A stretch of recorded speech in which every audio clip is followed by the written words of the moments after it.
लोकतंत्र का अभिन्न भारत में राष्ट्रीय महापर्व चल रहा है 2024 लोकसभा, और इस पे आज बात करने के लिए हमारे साथ आम आदमी पार्टी के कुछ नेतागण हैं, कुछ कांग्रेस के हैं और कुछ बिना पार्टी के हैं। उनसे बात करने के बाद चुनाव का माहौल जानेंगे। जो दिल्ली का नॉर्थ ईस्ट सीट है लोकसभा, जो हॉट सीट हो गई है कन्हैया कुमार के आने से, क्या कुछ सोच विचार रखते हैं, इनसे जानेंगे। सबसे पहले तो आप सभी का स्वागत है। नमस्कार। अब बताइए, कन्हैया कुमार बिहार से दिल्ली में नामांकन भरे, क्या कुछ कमाल कर पाएंगे? सारा देश हम भारतीयों का है। चुनाव एक ऐसी प्रक्रिया है, कोई भी कहीं से लड़ सकता है। स्वयं प्रधानमंत्री जी वाराणसी से लड़ रहे हैं अपना गुजरात छोड़कर, पहले गुजरात से भी लड़े थे। तो दूसरों को भगोड़ा कहने वाला पहले तो ये बताया कि वो खुद वाराणसी से क्यों लड़ रहा है। इसका मतलब पूरा भारत एक है। जो मनोज तिवारी जी हैं वो भी बिहार से आते हैं, जिनको हमने कभी देखा नहीं 10 साल में। बड़े बड़े वादे, बड़े बड़े जुमले छोड़कर गए, क्योंकि उनका जो बॉस है वही जुमले बाज जाए तो नीचे वाला क्या करेगा। उनके बॉस का है तो मोदी जी। बिल्कुल बिल्कुल 101%, क्योंकि हिंदू खतरे में। अच्छा, सिर्फ यही मुद्दा बनाया कि हिंदू खतरे में है मुसलमानों से। मुसलमानों और हिंदू को छोड़कर बेरोजगारी पर आइए, महंगाई पर आइए। जहाँ जहाँ आप खड़े हैं ये एक एजुकेशन हब है जी। इतना तो बच्चे का डायपर लीक नहीं होता जितने पेपर लीक करवा देते हैं लोग। यही इन्हीं के लोग हैं। नॉर्थ ईस्ट जो सीट क्या है, रोजगार का मुद्दा यहाँ पे रहेगी। 200% मुद्दा ही वही है। ये तो भटकाने की कोशिश कर रहे हैं, बार बार ले आते हैं पाकिस्तान पे, बार बार ले आते हैं। अच्छा मुझे ये बताइए, कोरोना काल में राहुल गांधी जी ने दिसंबर में बोल दिया था सरकार को कि थोड़ा सचेत हो जाओ। अगर उस टाइम एयरपोर्ट सील कर देते, ना कोई आता ना कोई जाता, तो हमारे गरीब गुरबे जो मजदूर लोग हैं उनको हजारों किलोमीटर पैदल ना चलना पड़ता और इतनी मौतें ना होती। क्योंकि नमस्ते ट्रम्प कराना जरूरी था मोदी जी को और अपने ही स्टेडियम में। तो मतलब जो लॉकडाउन हुआ वो थोड़ा लेट हुआ है क्या? लेट हुआ। लॉकडाउन में पहले एयरपोर्ट सील कर देते हैं। एयरपोर्ट बंद कर देते होने वाली है 2024 के चुनाव। होना चाहिए, होना चाहिए। लोगों, आप जानते हैं कितने लोगों को खोया हमने, कितने रिश्तेदारों को खोया, कितने अपनों को खोया। गंगा में बहती रही लाशें, कोई संस्कार करने वाला नहीं था। कन्हैया कुमार साहब को क्या उम्मीद है यहाँ? कन्हैया कुमार एक जुझारू नेता है, जो स्टूडेंट लाइफ यहीं से दिल्ली के ही तो होकर निकले हैं, दिल्ली में ही तो पढ़ाई करी है। नेहरू बिहार से IAS की तैयारी कर रहे थे, यहाँ से JNU गए हैं, JNU में छात्र नेता गए हैं और वहाँ पे आरोप लगता है तो भारत के टुकड़े होंगे नारे लगाए हैं। तो सरकार क्या नाली की गैस से पकौड़े तल रही है? अगर वो टुकड़े टुकड़े गैंग वाला यहाँ आकर इलेक्शन लड़ रहा है, चुनाव लड़ रहा है, तो वो सरकार क्या कर रही है? गृह मंत्री जी क्या कर रहे हैं? उन्हें गिरफ्तार क्यों नहीं किया गया? आप ये इस बात का जवाब दे दीजिए। कोर्ट में मामला चल रहा है, गृह मंत्री जी बोलते हैं अगर कोर्ट का संज्ञान में गया है, कोर्ट डिसीजन लेगा। तो कोर्ट अगर डिसीजन लेगा तो प्रधानमंत्री जी खुले मन से टुकड़े टुकड़े गैंग क्यों बोलते हैं? इसका मतलब कंडक्ट ऑफ कोर्ट है। कोर्ट की मनोज तिवारी जी बोल रहे हैं हाँ। तो हमारे विपक्ष में जो चुनाव लड़ने आए हैं वो टुकड़े टुकड़े गैंग के मेंबर हैं। आपके सवाल का यही जवाब देता हूँ। इसका मतलब कोर्ट की अवमानना कर रहे हैं मनोज तिवारी जी। मनोज तिवारी जी तो अगर 10 साल कोर्ट से में- नहीं यहाँ पर। जी, मनोज तिवारी जी तो 10 साल से है नहीं यहाँ पर। 10 साल के बीच में उन्होंने क्या क्या काम किया, अगर आप मुझे बता दें। वो तो बहुत सारे चीजें गिना रहे हैं। 25,000 करोड़ की जो अवैध यहाँ से बाहर निकल कर मनोज तिवारी जी के ही जुडिक्शन में ही ये चीजें भी जाती है ना, नेहरू भी आता है। अभी बाहर जाकर आप देख लीजिए ना, रोड तक तो ठीक है नहीं। अब इलेक्शन आया तो उसका आधा काम करा दे, आधा छोड़ दें।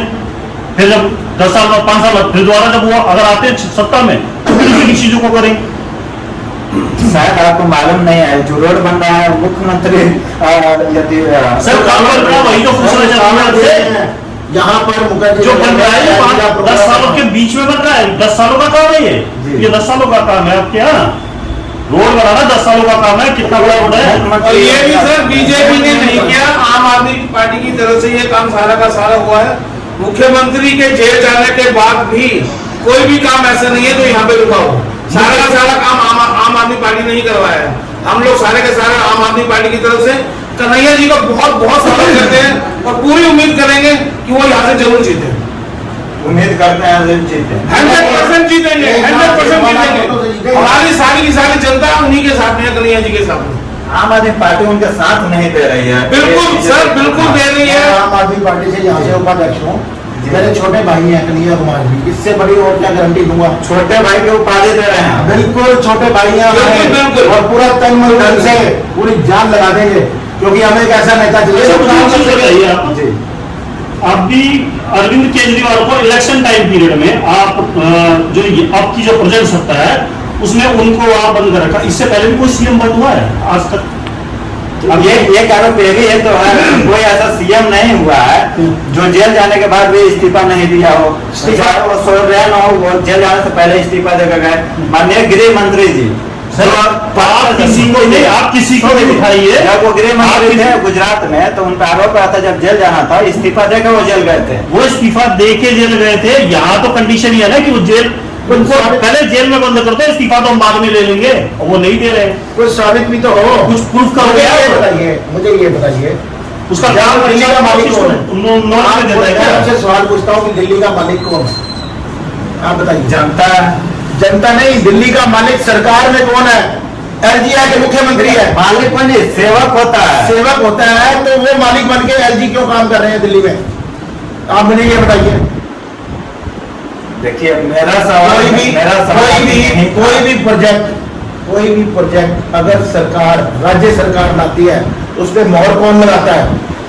सभी राज्यों में राज्यपाल रहते हैं। हाँ जी। रहता है। हाँ जी। अगर मुख्यमंत्री के से अगर नहीं चलता है व्यवस्था तब वो राज्यपाल को दिया जाता है तो सुशासन चलाने में। सर मैं आपसे एक सवाल पूछ रहा हूँ, मुख्यमंत्री के रहते अगर कोई प्रोजेक्शन या कोई प्रोजेक्ट, मुख्यमंत्री शायद सही व्यवस्था नहीं चला रहे होंगे।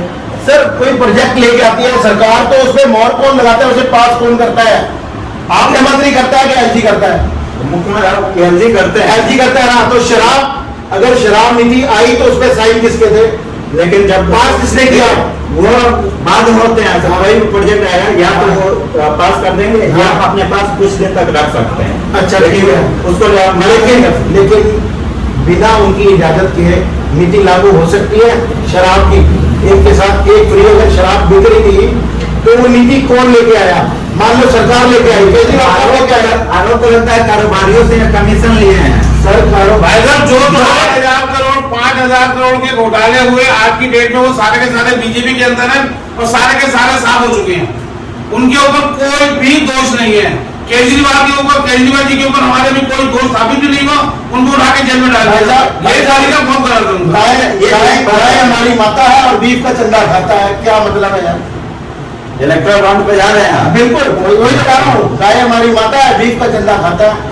ये तो मुझे अब पता लग रहा है कि कोविशील्ड से भी मौतें होनी शुरू हो गई हैं, जवान मौतें जो हार्ट अटैक से हो रही हैं। और बाद में ये पता लगता है कि इन्होंने करोड़ों रुपए का चंदा कोविशील्ड वाली कंपनी से लिया और कोविशील्ड को लगने दिया। अच्छा एक बार जो आप बोल रहे हैं मुख्यमंत्री जेल गया कोविड, यह मुद्दा रहने वाली है नॉर्थ सीट पे।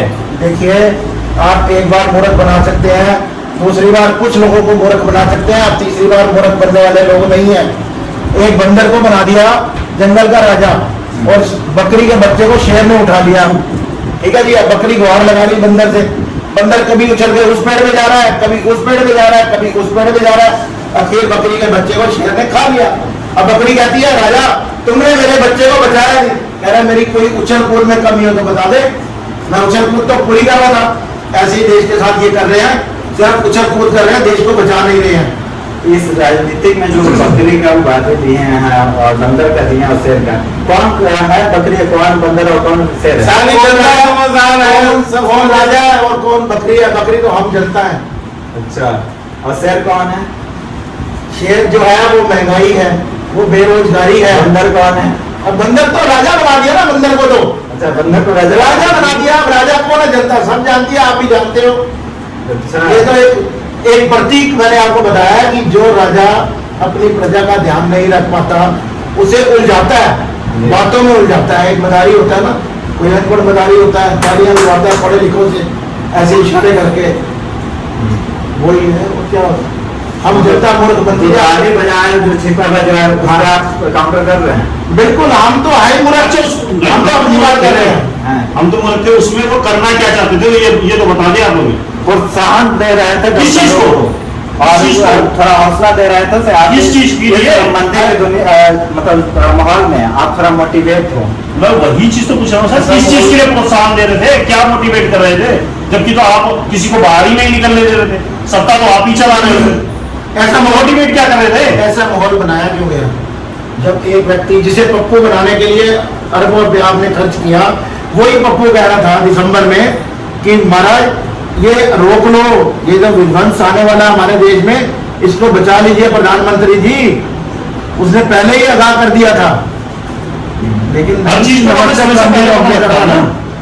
नमस्ते ट्रम्प। अरे ये सारे फैक्टर यहाँ पे लागू हो रही है। बिल्कुल बिल्कुल हो रहे हैं, क्यों नहीं हो गया? सब अच्छा यहाँ से आपको सब पता है, सांसद कौन होना चाहिए, कन्हैया कुमार या मनोज तिवारी? बिल्कुल कन्हैया कुमार जी होना चाहिए। क्या? बिल्कुल कन्हैया कुमार, अच्छा कन्हैया कुमार क्यों होना चाहिए? क्योंकि मनोज तिवारी ने पिछले 10 साल में क्या काम किया है?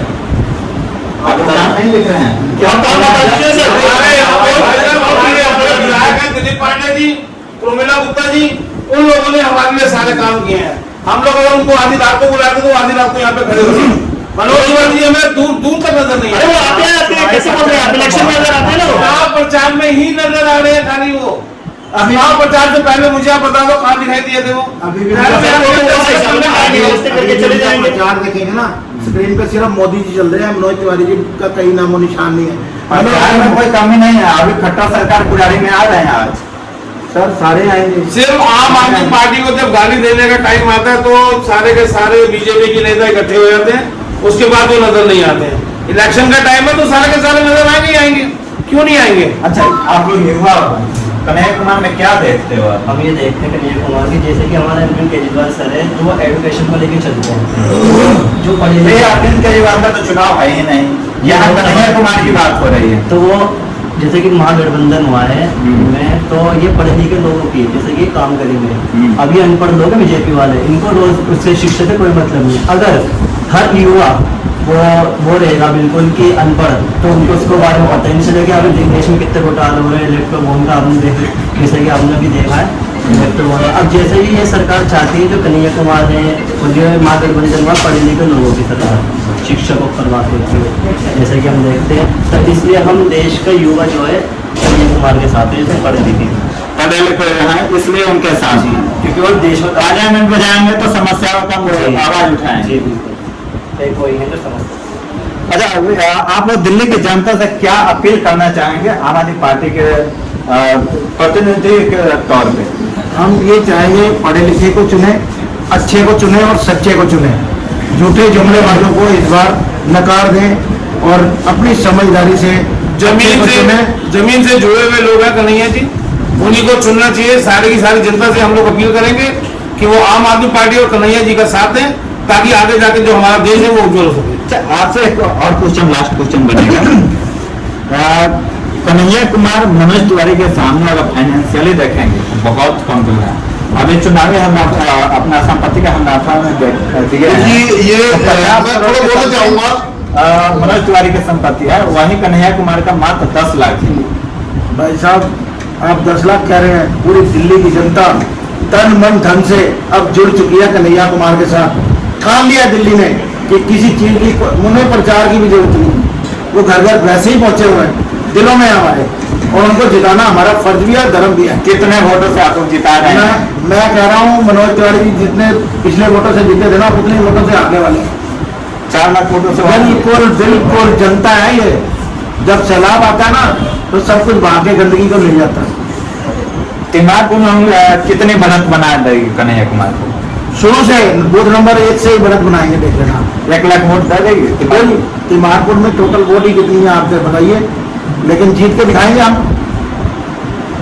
यहाँ से मतलब उनकी बढ़त बनाएगी। बिल्कुल बिल्कुल यहीं से चालू होता है, यहीं से शुरुआत होती है, देख लेना। आप कुछ कहना चाह रहे थे, बहुत उत्सुक दिख रहे हैं। नहीं, उत्सुकता ये है कि जो अभी सिचुएशन है चुनाव में, दोनों में ही बहुत अंतर है।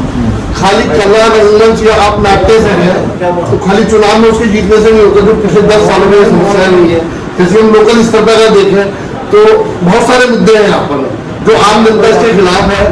कन्हैया कुमार जी में सिर्फ एक अच्छाई है कि वो जेएनयू से पढ़े हुए हैं और एक शिक्षित युवा वर्ग है, जो देश के लिए अगर राजनीति जो सबसे महत्वपूर्ण मुद्दा है कि अगर देश का जो भी राजनीतिज्ञ हो, चाहे वो लोकसभा स्तर पर हो या मैं आने वाले भविष्य में जो विधानसभा होंगे, तो आने वाले समय में जो शिक्षित वर्ग है, जो शिक्षित युवा वर्ग है, वो लोकसभा में पहुंचना चाहिए। क्योंकि अभी हम देख रहे हैं कि आज की तारीख में, मैं पार्टी का नाम नहीं लेना चाहूंगा, जो पार्टी भारत में विद्वान है, उस पार्टी में जो शिक्षित वर्ग नहीं है वो देश का शासन व्यवस्था चला रहे हैं। और किसी भी देश की शासन व्यवस्था जो अच्छे से चला पाएंगे वो शिक्षित वर्ग ही चला सकता है। यही तो डेमो करेंगे, खूबसूरती है तो कोई भी कुछ भी बोल सकता है। देखिए, उसकी वजह से देश हमारा पिछड़ भी रहा है। आज बेरोजगारी का मुद्दा कोई नहीं उठाता, 8 ट्रिलियन की इकोनॉमी बनी है। इकोनॉमी से नहीं होता, वो झूठी आप कितना भी बुला लो, उससे फर्क नहीं पड़ता। एक आम आदमी जो बेरोजगार है उसको उससे फर्क नहीं पड़ता। वो हायर लेवल की बात होगी, वो हायर लेवल पर रोजगार नहीं दे पा रहे हैं। बिल्कुल नहीं दे पा रहे हैं। जो शिक्षित युवा वर्ग है आज उससे जूझ रहा है बहुत बुरी तरीके से। तो मतलब जो गठबंधन सरकार है इंडिया, उससे आप उम्मीद करते हैं कि आएगी तो रोजगार देगी? उम्मीद तो की जाती है उनसे, क्योंकि अभी तक जो भारतीय राजनीति है उसमें कोई भी जितने भी नेता हैं उन्हें सिर्फ जब इलेक्शन होते हैं उन्हें जनता की याद आती है, वरना उसके बाद सीधे वो पलट जाते हैं, जो आज तक का इतिहास है। तो उम्मीद ये की जाती है कि अगर यहाँ से जीतते हैं तो ये ऐसा ना करें, क्योंकि अगर ये करेंगे तो फिर अगले 5 साल बाद फिर ये भी नहीं जीत पाएंगे। क्योंकि जनता आप शिक्षित है, समझदार है, उसको पता है सही और गलत क्या है। हम लोग नॉर्थ ईस्ट दिल्ली में थे, जहाँ पे आम आदमी पार्टी के कार्यकर्ता लोग थे, कुछ युवा भी थे, जिन्होंने कन्हैया कुमार पे अपना भरोसा जताया है, क्योंकि वो पढ़े लिखे और PhD होल्डर हैं। तो कहीं ना कहीं लोग उम्मीद कर रहे हैं से एक अच्छा नीति लेकर आएंगे नॉर्थ ईस्ट लोकसभा के लिए और बेहतर विकास कर पाएंगे।